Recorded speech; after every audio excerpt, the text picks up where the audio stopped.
If you think having a will means that everything is covered, then this is the bit that most people don't fully see.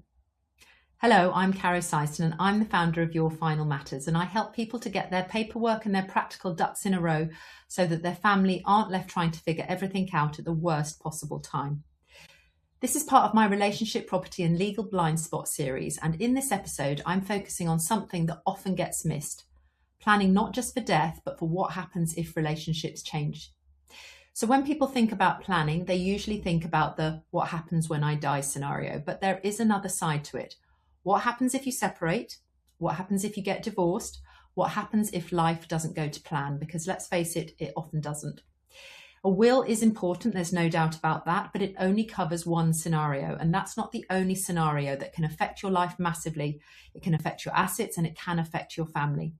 So what else exists? Well, there are other tools that can help to protect you. Something called cohabitation agreements. You might have heard of them before. Prenuptial agreements and also postnuptial agreements.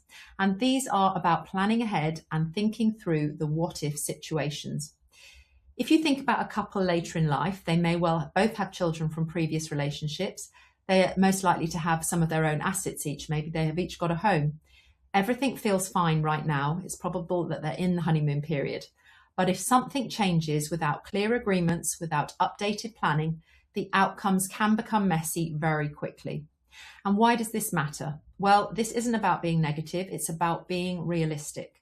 Because relationships do change, circumstances do change, and life doesn't always follow the plan that we expect it to, let's be honest. It's worth asking yourself, have you only planned for the death scenario? Or have you also thought about what happens if things change while you're still here?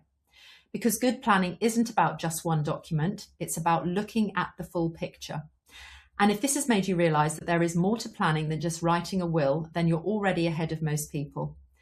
This is part of my relationships, property and legal blind spot series, so do make sure that you watch the other series so it all connects. And if you found this helpful, you can follow along at Your Final Matters on my Instagram and Facebook page. You can subscribe here on YouTube, and please share this with someone who needs this conversation. And if you want help getting everything organised properly, then that's exactly what I help people to do.